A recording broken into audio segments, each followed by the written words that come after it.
Halo semuanya, selamat datang di Kempot. Kempot Care mengoceh di podcast episode 2. Yuhu. Yeay. Apa kabar nih teman-teman? Baik, alhamdulillah. Alhamdulillah baik. Kembali lagi bersama aku, Laila. Aku Cecen. Dan aku Niza. Yeay. Oke, di episode kedua kali ini kita mau bahas sesuatu nih. Sesuatu yang menurut aku sangat populer untuk dibahas di zaman sekarang, terutama bagi kaum perempuan, yaitu skincare atau perawatan kulit. Wow. Mana nih reaction-nya minta tolong. Oke, skincare itu apa sih? Skincare ya artinya perawatan kulit ya. Skincare itu menurut aku lagi populer karena banyak dibutuhkan dan emang produknya juga lagi melimpah gitu di pasarannya lagi. Iya, benar banget. Nah, karena skincare itu berkaitan sih sama bidang farmasi. Kenapa? Karena pembuatannya terus jenis produknya itu produksinya berkaitan dengan produksi sediaan farmasi. Benar nggak teman-teman? Benar, iya. benar Selain banget. itu kita juga pengen sharing sama apa sih yang kita tahu tentang skincare, karena kan kita juga pakai skincare. Aku sendiri pakai skincare nih. Yang lain pakai juga nggak? Pakai dong. Oke ya. Oke. Nah, skincare itu kan perawatan kulit nih. Sebenarnya kulit manusia kan ya ada kulit wajah, badan, terus kulit kepala juga bisa. Tapi untuk kali ini kita pengen mengerucutkan bahasannya ke perawatan kulit wajah. Kayak gitu. Oke teman-teman? Oke. Oke. Kita mulai. Teman-teman ngerasa nggak sih kalau sampai saat ini skincare tuh masih identik dengan perempuan, meskipun udah ada beberapa laki-laki yang udah menggunakan skincare, tapi masih identik dengan perempuan nggak sih? Iya, masih ada yang mikir bahwa laki-laki mah nggak skincarean kayak gitu. Padahal kan laki-laki juga punya kulit kan tadi artinya kan skincare, skin dan care, perawatan kulit. Berarti kan kalau kita punya kulit ya sudah seharusnya kita tuh merawat kulit kita, kayak gitu sih. Iya, benar.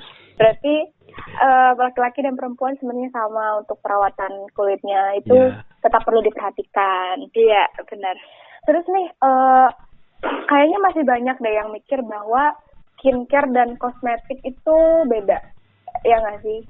Kebanyakan orang mikir kosmetik itu tentang make up dan skincare itu tentang perawatan wajah. Sebenarnya gimana sih pengertian sebenarnya? Di teman-teman tahu nggak, di Permenkes tuh ada definisi kosmetik. Kayaknya nggak banyak yang tahu deh. Oke, aku bacain ya.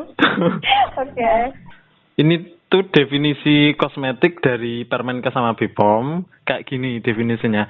Kosmetika adalah bahan atau sediaan yang dimaksudkan untuk digunakan pada bagian luar tubuh manusia. Nah, bagiannya apa aja itu? Bisa epidermis, rambut, kuku, bibir, dan organ genital bagian luar, atau gigi dan membran mukosa mulut, terutama untuk membersihkan, mewangikan, mengubah penampilan, dan atau memperbaiki bau badan, atau melindungi, atau memelihara tubuh pada kondisi baik. Nah, panjang sekali. Luas banget ternyata kosmetik kan. Terus? Jadi tuh yang aku pahami dari sini tuh skincare tuh masuknya ke kosmetik. Jadi bukan kosmetik sama skincare tuh beda. Tapi skincare tuh masuknya ke kosmetik. Nah, kalau make up itu gimana? Make up tuh masuknya juga ke kosmetik. Kayak gitu, tapi fungsinya sama skincare kayak beda gitu. Kalau skincare kan untuk perawatan, bisa kayak yang disebutin tadi untuk memperbaiki, untuk membersihkan kayak gitu. Nah, kalau make up kan lebih ke fungsi dekorasi kayak gitu. Mempercantik gitu ya. Iya, benar banget. Gitu sih.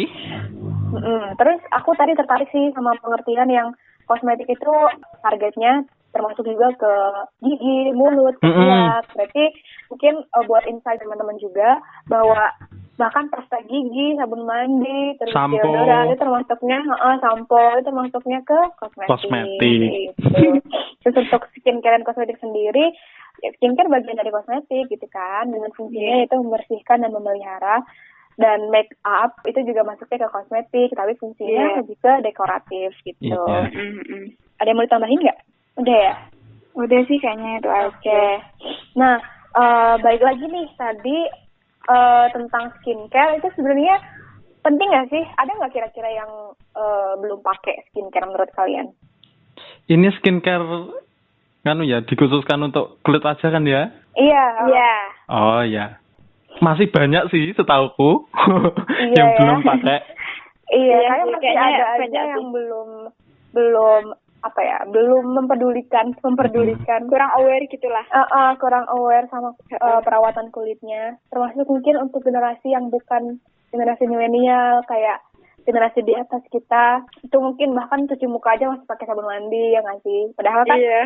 kulit wajah sama kulit badan tuh beda. Kok aku Apanya tuh yang beda? ngegas?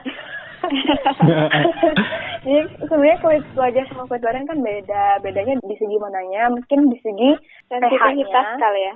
Iya benar betul. banget tuh. Bener Setauku banget. tuh bedanya kulit wajah sama kulit tubuh yang lain tuh kayak kulit wajah tuh lebih sensitif. Terus dia tuh juga lebih tipis. Makanya kulit yang lebih sering berjerawat tuh kulit wajah nggak sih? Wajah. Benar, walaupun bisa juga di punggung. Iya, gitu bisa kan. juga di punggung. Kayak gitu, tapi mayoritas kan lebih banyak di wajah kayak gitu. Betul. Soalnya di wajah tuh kulitnya Soalnya, lebih tipis dan sensitif. Terus juga kan kulit wajah itu paling sering terpapar ya, lebih mudah terpapar oleh lingkungan luar. Sedangkan kulit badan itu ya tertutup sama baju kan. Terus kalau kulit wajah benar-benar langsung bersentuhan gitu dengan misalnya cahaya matahari. Ya, tangan juga debu-debuan. Cuman wajah lebih bisa terpapar cahaya matahari, terus debu, kotoran gitu. Makanya perawatannya juga lebih khusus. Iya. Lebih sensitif juga kan. Jadi sebenarnya penting nggak sih menurut kalian? Kalau menurutku pribadi penting sih. Kenapa? Penting sesuai porsi masing-masing. Iya benar. Jadi itu kalau misal nih ada permisalan si A sama si B. Si A nih pakai berbagai macam skincare, banyak banget nih macamnya. Kemudian kalau si B cuman pakai 3 tahapan skincare. Nah sebenarnya kita tuh nggak boleh ngejudge kalau si B itu perawatannya kurang. Kenapa? Karena balik lagi ke individu masing-masing. Jadi itu tiap pribadi itu tuh sebenarnya butuh skincare sesuai dengan jenis kulitnya, sesuai dengan kebutuhannya, kayak gitu. Kemudian ini terkait dengan harganya nih. Kan harga skincare juga macam-macam nih. Ada dari yang terjangkau sampai ada yang kurang terjangkau gitu lah ya istilahnya. Benar-benar. Nah misalnya tadi nih si A pakai berbagai macam tahapan, tapi dia makainya skincare yang harganya terjangkau. Kemudian si B cuma pakai 3 tahapan, tapi makainya skincare yang kurang terjangkau harganya. Nah kita juga nggak boleh ngejudge. Kenapa? Ya balik lagi kayak tadi. Tapi nggak memungkiri kemungkinan bahwa semakin tinggi harga skincare itu juga sejalan dengan kualitasnya. Betul. Semuanya kembali ke kecocokan masing-masing. Aku boleh nambahin nggak? Boleh banget dong. Mirip kayak apa yang disampaikan Niza sih, tapi ini beda contohnya. Mau gimana? khusus ke laki-laki, coba ya. Tentang butuhnya pakai skincare, kalau menurutku tuh bisa dibagi 2. Antara di kulitnya si laki-laki itu memang membutuhkan skincare, atau si laki-laki itu merasa butuh atau enggak memakai skincare kayak gitu. Contohnya tuh gini, ada 2 pekerjaan. Yang pertama tuh dia seorang performance, kayak sering tampil performer. di performer kok performance. Dia tuh kayak MC, kayak artis, kayak penyanyi gitu yang sering tampil dan dia kayak sering tampil di layar-layar gitu ya. Kayak dia menunjukkan penampilannya. Nah, itu kan memang dibutuhkan skincare untuk merawat biar penampilannya mendukung pekerjaannya kayak gitu toh. Nah, itu berarti dia merasa butuh, ya kan? Iya. Nah, contoh yang kedua, kan ada profesi petani yang mencangkul di sawah. Iya, itu belum terlalu membutuhkan. Nah, itu mungkin merasa untuk membutuhkan skincare itu kurang dibanding dengan yang performer tadi. Tapi mungkin sebenarnya si Pak Petani tadi juga membutuhkan agar kulitnya tidak mudah rusak. Kan paparan sinar matahari di sawah kan cukup tinggi gitu loh. Iya. Nah itu tuh sebenarnya kan juga kalau pemahaman kita kan itu butuh kayak misal sunscreen gitu, tapi nyatanya kan belum tentu semua petani pakai sunscreen. Iya. Balik lagi mereka kan bukan generasi kita, jadi kurang aware mungkin ya. Iya. Tapi buktinya mereka kulitnya tetap sehat-sehat aja. Mungkin ada yang nanya kayak gitu. Iya kan? Nah terus skincare itu penting apa enggak? Nah gini, kulit kan juga punya fungsi pertahanan. Dia bisa kayak membentuk melamin, maka dari itu kulitnya jadi gelap ya kan? Nah itu, jadi tuh meskipun kena paparan sinar matahari terus, nggak selalu dia harus pakai sunscreen, tergantung kebutuhan kulitnya masing-masing kayak yang disampaikan Niza tadi. Mungkin aja kulitnya pembentukan zat melanin nggak sih? Melanin, melanin. itu tuh nggak bagus gitu loh, nggak optimal pembentukannya. Jadi dia tuh butuh bantuan sunscreen kayak gitu. Kalau targetnya cuma buat aman aja gitu, tapi kalau targetnya pengen kulitnya nggak gelap, berarti kan dia lebih butuh sunscreen lebih intens kayak gitu sih. Jadi ya kan? zat melanin, ya benar. Jadi zat melanin di kulit itu punya fungsi salah satunya buat menghindari tembusan dari sinar UV nggak sih? Biar ya efeknya kan? nggak terlalu buruk gitu loh ke kulit. Bener. Jadi ketika sinar UV kan memang, terutama UV apa sih? UVA atau UVB? UVA, UVB itu punya efek yang merugikan semua sih ke kulit. Oh iya benar. Ada yang lebih itu nggak sih, lebih parah efeknya? Atau sama aja? Enggak ada yang parah, tapi aku lupa. UVB kalau nggak salah. Nanti kita cek lagi ya. Iya. Jadi ada sinar UV, sinar UV itu bisa membahayakan kan. Nah, zat melanin itu ada fungsinya buat pertahanan, dimana dia semakin banyak itu semakin sedikit juga sinar UV yang masuk ke kulit. Jadi itu salah satu fungsi dari kulit secara normal gitu kan. Tapi kalau misalnya mau lebih bertahan lagi, lebih dilindungi lagi, kita pakai proteksi berupa sunscreen. Iya, atau sunblock. Terus blocking dan sun protector gitu kan. Yep. Nah, nyinggung lagi soal tadi sih yang jenis dua contoh kebutuhan laki-laki. Sebenarnya di perempuan juga sama. Jadi ada perempuan yang benar-benar butuh untuk merawat kulitnya karena profesinya, ada juga yang sesuai kebutuhan gitu kan. Sebenarnya sama sih laki-laki perempuan. Gitu.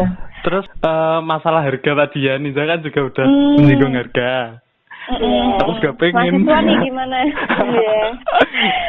Kalau menurutku ya, tadi kan ada statement harga itu menyesuaikan dengan kualitas. Tapi juga perlu melihat kebutuhan kita gitu. Nah, di sini aku mau nekenin bener skincarean itu menekankan. Skincare itu nggak harus mahal, juga nggak harus murah. Mahal tuh belum jaminan cocok sama kita, tapi juga tidak menutup kemungkinan yang mahal itu cocok banget sama kita, gitu. Terus yang murah, bisa aja kan yang murah itu biasanya abal-abal, ya nggak sih? Penawaran skincare yang abal-abal tuh dia nawarin dengan harga murah biar laris gitu kan, dengan klaim yang berlebihan kayak gitu. Jadi skincare murah itu juga perlu diwaspadai kayak gitu sih. Oh iya. Benar, berarti skincare yang murah itu ada yang memang mungkin bahannya sedikit tapi udah berguna, udah berfungsi dan bisa cocok sama beberapa orang. Tapi ada juga yang perlu dicurigakan ya, karena mungkin kalau misalnya harganya murah tapi klaimnya berlebihan, itu ya mungkin bisa disebut abal-abal gitu kan. Jadi itu perlu hati-hati aja. Oke, jadi mungkin penting atau enggaknya skincare itu penting tapi menyesuaikan kondisi masing-masing gitu ya kesimpulannya. Yep. Oke. Nah, menyinggung tadi nih yang tentang abal-abal, kira-kira di mana sih cara milih skincare yang aman? Di sini sekarang tuh banyak banget kasus di mana skincare-nya itu ada yang gak berizin gitu kan, tapi marak dipakai di pasaran. Terus ada juga mungkin yang bahannya itu sampai bikin gak cocok ke banyak orang dan merugikan, itu kira-kira gimana sih cara milih yang aman? Nah, kalau aku pribadi dulu nih cara milihnya. Yang paling utama tuh harus terdaftar di BPOM. Iya. Benar itu tuh. sih. Insya Allah kalau udah terdaftar di BPOM tuh udah aman. Soalnya udah. Ya, tergantung ntar balik lagi cocok enggaknya. Ya, Gitu sih. ini soal keamanan kelayakan edarnya. Iya. Gitu. Jadi kalau misalnya udah aman, udah diklaim aman sama BPOM, udah dapat nomor izin edarnya, itu udah terjamin sejak dia dibuat, sejak dia diproduksi. Karena BPOM juga punya banyak kriteria. Nanti mungkin kita bahas di podcast lainnya, bahwa kriteria BPOM tuh banyak tahapannya. Jadi udah bisa terjamin lah kalau misalnya udah izin edar berarti udah aman. Iya. Gimana sih gimana? Maksudnya apa bentuk amannya dari BPOM? Berarti ada nomor izin edarnya kan? Oh iya, Gimana tuh? Kalau tandanya produk itu udah terdaftar di BPOM tuh, dia punya nomor notifikasi. Apa tuh nomor notifikasi? Nomor notifikasi itu menunjukkan sudah terregistrasi di BPOM. Kalau obat kan bilangnya sudah terregistrasi, kalau produk kosmetik itu bilangnya sudah ternotifikasi dari BPOM kayak gitu. Nah, terus? nomor notifikasi itu yang mana bisa dilihat di label kemasan kosmetik, teman-teman. Biasanya tuh nomornya diawali dengan huruf N, kemudian ada huruf kedua itu bisa A, bisa B, bisa C, bisa D. Berarti bisa NA, NB, NC, ND kayak terus NE kayak gitu. Yeah. Nah, dan huruf-huruf itu tuh sebenarnya ada artinya, tapi kita nggak bahas di episode kali ini ya, mungkin di episode selanjutnya nanti karena cukup panjang. Kemudian selain dari ada dua huruf pertama tadi, kemudian itu diikuti dengan 11 digit angka. Gitu. Jadi nomor notifikasi itu terdiri dari 2 huruf pertama dan diikuti dengan 11 digit angka. Nah, cara ngeceknya di mana? Itu bisa dicek di aplikasi Android. Namanya aplikasinya kita Cek bisa BPOM. install ya? Gimana? Kita bisa install ya aplikasinya. Oh iya, di Android ya. Oke. Nama Emang dari aplikasinya iPhone nggak bisa? Kalau iOS keterangannya dari BPOM sih bilangnya aplikasi Android gitu. Oh gitu. Dan kita nggak ada yang punya iOS ya. Bisa cek sendiri. Bisa di web juga kan ya selain? Iya, selain di aplikasi Cek BPOM tadi bisa di web ceknie.pom.go.id kayak gitu. Nanti tinggal masukin nomor notifikasinya, kemudian diklik cari, nah nanti muncul hasilnya kayak gitu sih. Mudah kok. Oke, mudah ya. Berarti kalau misalnya udah terdaftar berarti bakal muncul produknya. Nah kita bisa kok maksudnya ya kritik lah ya. Sendiri Jadi gitu kayak ya. ngecek dulu. Ini bener nggak sih udah terdaftar gitu kan? Siapa tahu pas sudah kita masukin nomornya ternyata belum gitu kan, berarti berbohong. Iya. Jadi jangan langsung percaya kalau misal ada produk yang bilang dia ini produknya udah ternotifikasi di BPOM kok. Nah, itu kan bisa ada strategi pemasarannya mereka biar laku kayak gitu toh. Iya, namanya juga iklan, cara pemasaran. Iya. Pasti kan kita memberitahu tentang kelebihan-kelebihan produknya gitu sih. Nah, untuk kebaikan teman-teman sendiri dalam memakai produk kosmetik itu lebih baik kalau saran dari kami sih jangan malas ngecek di nomor notifikasinya tadi sih. Biar benar. Lebih terjamin gitu. Kita lebih lebih tenang juga maksudnya. Gak was-was kayak gitu sih. Iya, nggak apa-apa lah, seuzon dikit lah ya. Untuk kebaikan kita. Iya. Terus lanjut yang kedua? Terus bisa dilihat dari kualitasnya. Kualitas dari produknya. Betul. Itu dilihat dari kemasannya. Dia kayak misal masih kesegel atau enggak gitu ya. Terus kemasannya rusak apa enggak. Perhatikan bentuk atau warnanya dari sediaannya. Ada kotorannya ada apa yang enggak. Aneh enggak. Soalnya tuh kenapa perlu memperhatikan kemasan atau konsistensi dari produk. Soalnya tuh bisa aja kan waktu dari pabrik sampai dari toko itu kan jalannya panjang banget. Benar, distribusinya panjang ya. Ada resiko rusak di situ kalau sampai salah pendistribusiannya kayak gitu sih. Iya. Kalau kadang mungkin ke bentur-bentur kah atau kena cahaya matahari jadinya berubah gitu banget. kan. Atau nyimpennya di kulkas yang terlalu dingin kah kayak gitu kan. Kemungkinan bisa rusak kayak gitu. Nah, kalau udah rusak kan nanti kualitasnya atau efeknya yang diberikan ke kulit kita kan juga menurun, kan kita juga yang rugi. Nah, makanya itu perlu ngecek juga kondisi dari produk itu kualitasnya kayak gimana yang udah kita terima kayak gitu sih. Yang kedua. Betul. Selain itu juga dari kemasannya kan ada ingredients-nya ya. Atau komposisinya. Itu kita bisa cek komposisi yang mencurigakan. Maksudnya komposisi yang ada bahan di mana udah terkenal bahan itu tuh sebenarnya merugikan untuk kulit kita. Contohnya mungkin yang paling terkenal merkuri, betul. Kan masih banyak nih kayak krim-krim yang mengandung merkuri yang klaimnya tuh bisa memutihkan secara instan gitu. Jadi seminggu bisa putih instan gitu kan. Waduh, itu masih ada. Iya. Ya memang putih, tapi nanti kan efeknya bakalan jangka panjang. Efek sampingnya. Apa efeknya? Efek sampingnya. Macam-macam sih, bisa jadi yang kulitnya jadi agak coklat gitu, belang-belang. Kalau sepahamku yang aku tahu tentang merkuri itu dia kayak, aku kan tadi udah nyinggung pembentukan melanin, ya kan? Yang buat pertahanan itu. Nah, dia tuh kerjanya menekan ya? si merkuri itu kayak menekan produksi melanin. Nah, itu kan kalau kayak gitu kan sistem pembentukan melaninnya kan bisa rusak. Nah, padahal melanin juga punya fungsi pertahanan tadi ya terhadap sinar UV. Kan itu sebenarnya juga baik untuk kulit kita. Kayak gitu. Betul. Ya, itu salah satu komposisi yang tidak aman ya untuk kita. Selain itu, kita juga bisa lihat nih, kira-kira bahan mana yang sebenarnya nggak cocok untuk kita. Karena biasanya orang yang udah paham banget sama kulitnya, paham banget sama skincare yang dipakainya itu tahu apa sih bahan yang kira-kira nggak cocok sehingga dihindari gitu kan. Contohnya mungkin Niza punya pengalaman sendiri nih. Iya nih, kalau aku tuh ada nggak cocok sama yang namanya bahan paraben. Kenapa? Karena dulu waktu SMP tuh kan waktu awal-awal puber ya, masih nyoba-nyoba pakai berbagai produk. Benar. Dulu tuh nyoba berbagai macam produk sih. Produknya tuh sering banget temuin. Ada di toko-toko juga bisa temuin, di Indomaret, di Alfamaret, di mana-mana. Jadi tuh kayak tertarik pengen beli gitu ya?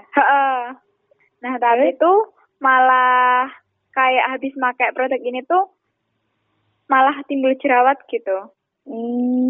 Intinya sampai jerawatku jadi banyak gitu. Sampai akhirnya aku nyerah karena nyoba nggak ada yang cocok. Terus akhirnya berhenti gitu sih, nggak pakai skincare apapun. Lah waktu berhenti itu sampai akhirnya aku kuliah akhirnya aku aware sama skincare. Kayaknya aku butuh nih sama skincare. Skincare tuh kayaknya investasi buat masa depan gitu. Bener. Investasi ya. Supaya nggak ada penuaan yang dini. Masih perawat sampai usia tua. Bener nggak, Chan? Setuju nggak, Chan? Iyain aja tuh. Gitu sih. Terus akhirnya aku pakai facial wash. Aku lebih ke facial wash sih yang tentang paraben ini tadi. Pakai facial wash yang nggak ada parabennya. Nah, sejak pakai produk itu aku cocok. Jadi nggak timbul jerawat gitu. Gitu sih. Tapi kan balik lagi tiap orang beda-beda cocoknya. Benar. Oke, berarti contoh tadi itu tentang komposisi yang gak cocok. Contohnya paraben untuk Niza. Untuk aku sendiri belum nemu sih bahan yang gak cocok. Maksudnya aku lebih ke nandain ke produknya. Belum ke sampai bahannya. Jadi kayak produk ini gak cocok, aku bakal ngindarin kayak gitu. Cacan punya pengalaman kayak gitu? Kalau aku sih mirip kayak Laila. Jadi ke produknya langsung ya? Belum pernah ngamatin sampai ke bahannya. Tapi tuh kalau teman-teman mau ngecek dari BPOM tuh ada peraturan beberapa bahan yang dilarang di kosmetik kayak gitu. Nanti bisa dicari dan mungkin bisa kita bahas di podcast-podcast selanjutnya. Kayak gitu sih, bahan apa aja sih yang sebenarnya nggak boleh di kosmetik, tapi beberapa kosmetik yang nggak berizin itu sering pakai itu gitu. Iya. Berarti bisa nanti kita bahas ya di podcast selanjutnya. Iya. Terus untuk memilih kosmetik yang aman, kita juga perlu lihat kecocokannya sama kulit kita dengan cara dites kepekaan kulit kita terhadap skincare tersebut. Caranya itu kita bisa ngambil nih sedikit produknya, terus kita aplikasiin di area belakang telinga atau bisa juga di bagian dalam siku. Nah, di situ kita cek kira-kira ada reaksi apa nih gitu kan. Kalau misalnya nggak ada reaksi apa-apa, ya udah berarti cocok sama kulit kita. Tapi kalau misalnya tiba-tiba muncul reaksi yang tidak diinginkan, kayak ada yang kemerahan atau gatal gitu ya? terus atau ada reaksi cekit-cekit gitu, sakit, atau ada muncul gejala lain nih yang emang tidak diinginkan sama kita, berarti produk itu kemungkinan nggak cocok sama kulit kita. Dan kalau bisa dihindari. Walaupun memang ada beberapa produk yang klaimnya itu ngasih tahu atau ngasih peringatan ke kita bahwa di pemakaian awal bakal ada rasa sakit terlebih dahulu. Biasanya istilahnya ada purging dulu namanya. Purging ini kayak semacam adaptasi kulit kita terhadap produk itu. Tapi setelah purging itu biasanya kesananya bakal aman-aman aja kayak gitu. Ada produk yang klaim kayak gitu. Cuman untuk produk yang nggak berklaim seperti itu, yang klaimnya aman-aman aja, tapi ternyata di kita ada reaksi yang tidak diinginkan pas diuji coba, berarti kita perlu hati-hati dan menghindari produk kayak gitu. Iya, benar sekali. Untuk pemilihan skincare mungkin bisa dari tiga hal itu ya, dari yang izin edar, terus dilihat fisiknya dan kemasannya, sama dilihat kecocokannya sama kulit kita. Yap. Oke. Selanjutnya nih, kita pengen bahas soal perkembangan skincare dari zaman dulu sampai sekarang, atau gimana perbedaannya skincare zaman dulu sama sekarang. Gimana Jan? Kalau menurutku ya, skincare zaman dulu sama sekarang tuh sebenarnya udah diterapin. Kayak konsep skincare kan itu kayak merawat kulit gitu toh. Dari dulu tuh bentuk-bentuk perawatan kulit tuh juga ada, namun ya karena teknologi karena teknologi sama pemahamannya masih kurang jika dibandingkan sekarang, ya mungkin produknya sama cara merawatnya beda dan lebih lebih kompleks atau lebih apa ya istilahnya? Lebih termutakhirkan. Lebih zaman modern sekarang. Iya. Namanya juga zaman dulu ya masih tradisional. Zaman dulu tuh yang aku tahu mereka udah pakai bahan-bahan alam, misalnya beras, terus kunyit, temulawak, bunga, susu, madu, aloe vera. Walaupun memang sekarang juga masih dipakai sih kayak bahan-bahan alam. Bahkan di Indonesia juga mulai produk kosmetik atau skincare-nya itu pakai bahan-bahan yang dari alam dibandingkan dengan sintesis kimia kayak gitu kan. Sintesis kimia bukan istilahnya. Sintetik. Sintetik. Oke. Bahan sintetik kimia. Karena kebanyakan orang lebih percaya nggak sih sama bahan alam? Aku mau nambahin dikit aja. Banyak juga boleh. Soalnya ini agak keluar. Terus gimana? Mungkin bilangnya kalau bahan sintetik tuh orang-orang sering nyebut itu bahan kimia, iya kan? Padahal bahan alam tuh juga bahan kimia BTW. Bener. Air biasa itu kan juga bahan kimia. Iya. Jadi kalau misal bilang aku nggak mau skincarean, nggak mau terkontaminasi bahan-bahan kimia, nanti bisa bahaya kulitnya kayak gitu tuh sebenarnya kurang pas ya. Iya kan teman-teman? Greget ya kita. Padahal air wudhu itu doang tuh juga bahan kimia kayak gitu. Jadi mungkin penyebutannya air wudhu gitu benar ya? Iya. Kan air juga bisa membersihkan, tapi mungkin nggak optimal kayak gitu sih. Dan jadi pemahaman mengenai bahan kimia di masyarakat itu perlu diperbaiki ya. Mungkin penyebutannya bisa diganti dengan bahan sintetik dan bahan alam kayak gitu. Iya, walaupun mungkin susah ya, bisa diingat kayaknya sintetik. Tapi ya kita kasih tahu aja, maksudnya bahwa bahan alam sekalipun itu juga kimia, zat kimia juga. Bahkan dari sesimpel air pun H2O gitu kan. Iya, benar banget. Juga. Balik lagi ke laptop. Jadi zaman dulu memang udah punya pola pikir untuk merawat kulit nggak sih?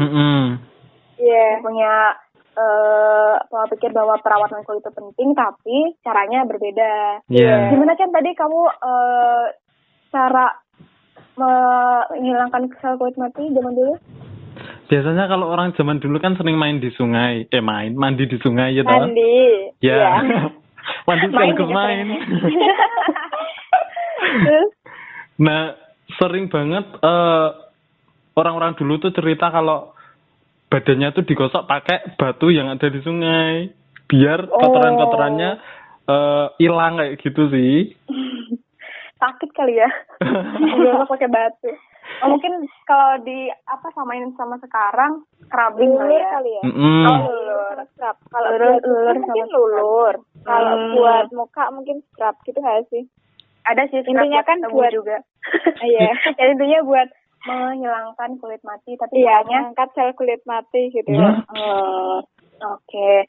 Terus juga dulu tuh ini aku pernah baca mereka punya cara buat melindungi kulit dari sinar mataharinya dengan bedak. Bedaknya itu terdiri dari campuran beras, kunyit, dan temulawak yang ditumbuk halus. Terus dijemur hingga kering, terus dipakai deh sebagai bedak. Itu buat perlindungan. Kayak jamu nggak sih? Iya, ini namanya juga tradisional ya. Nah, terus dibandingin sama sekarang, ya kan sekarang mah udah semakin canggih ya teknologinya juga. Iya. Itu aku baca mulai dikenalkan teknologi-teknologi buat kosmetik itu di abad 19, 1900-an. Itu organisasi FDA, Food and Drug Association, itu mulai diatur regulasinya di abad 19 itu. Nah, terus di masa ini juga brand-brand yang memproduksi kosmetik mulai dikenalkan seperti L'Oreal, Maybelline, Max Factor, dan Elizabeth Arden. Berarti udah lama banget ya. Kita taunya Maybelline nggak sih? Maybelline sama L'Oreal. Kita kan pas itu belum lahir. Jadi yang sekarang kita tahu gitu. Iya. Ternyata juga dari zaman abad 19 itu udah ada. Nah, dari situlah produk skincare semakin luas produksinya, dan variasinya juga makin banyak karena inovasi manusia kan sangat ada aja idenya gitu kan, mau menyesuaikan sama kondisi dan kebutuhan dari kulit wajah manusia gitu. Sampai tadi kan udah disinggung sama Niza soal tahapan-tahapan skincare, sampai sekarang akhirnya berkembang ke urutan skincare yang sampai 10 tahapan, ya nggak sih? Tahu kan kalian yang 10 tahapan skincare ala Korea? Iya, apa aja tuh? Waduh. Mungkin untuk sekarang disebutin dulu ya, nanti penjelasan lebih lanjutnya ke podcast selanjutnya. Nah, 10 tahapannya ini yang aku tahu, sebenarnya nggak 10 sih maksudnya. Ya, aku sebutin aja ya. Yang pertama itu cleansing atau membersihkan wajah. Terus yang kedua ini ada toner. Nah, tonernya ini ada exfoliating toner dan juga hydrating toner. Yang eksfoliasi lebih ke ngangkat sel kulit mati, yang hidrasi supaya kulitnya nggak kering gitu kan. Terus ada lotion, ada essence, ada serum, terus ada eye cream juga buat kantung mata kan biar nggak terlalu hitam. Terus ada sunscreen, pelembab. Kayaknya Cecen juga sering pakai ya kalau pelembab. Maksudnya untuk laki-laki kan biasanya bukan berarti mengeneralisasi, tapi biasanya laki-laki nggak seribet cewek pemakaiannya, tapi untuk pelembab kayaknya wajib gitu nggak sih? Tergantung kulitnya juga sih. Betul. Iya sih. Iya, pelembab. Mungkin yang paling sering kalau cowok tuh facial wash nggak sih? Benar. Iya, biasanya gitu. Yang paling krusial kali ya untuk bersih. Yang penting bersih dulu. Nah, habis pelembab itu ada sunscreen atau sun protector atau sunblock. Nah, selain itu ada juga masker. Masker banyak ya jenisnya. Ada sheet mask, terus ada peel off mask, Ada clay mask juga. clay mask, mud mask, terus wash off mask, banyak lah pokoknya. Masker Bener medis nggak masuk ya? Apa? Anak juga. Mentang-mentang lagi mentang-mentang lagi sering pakai ya. Lagi Aduh, hit. beda, oke, beda. Lagi hit. Beda ya. Terus abis masker itu ada scrub yang tadi kita udah singgung juga. Scrub Iya. ini ya bisa lah untuk mengangkat kulit mati. Scrub itu buat eksfoliasi sih fungsinya. Nantilah kita jelasin lagi di podcast berikutnya. Yep. Gitu, jadi sampai sekarang tuh udah sampai apa ya, tahapannya semakin banyak, produknya juga semakin banyak. Terus Indonesia sendiri udah banyak juga produksi kosmetik lokal. Iya. Tapi kalau misalnya dilihat dari sebelum-sebelumnya orang-orang Indonesia itu kiblatnya istilahnya skincare-nya itu terpengaruhi oleh skincare Western bisa, skincare Korea bisa, skincare Jepang juga bisa. Tapi sekarang Indonesia juga udah banyak memproduksi skincare yang juga bagus dan ya dipakai untuk banyak orang gitu kan. Gitu. Mungkin untuk podcast sekarang itu dulu sih bahasannya. Iya. Ada lagi yang mau ditambahin, Nun?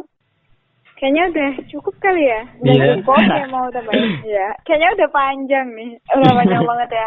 Semoga teman-teman pendengar nggak bosan dengernya ya.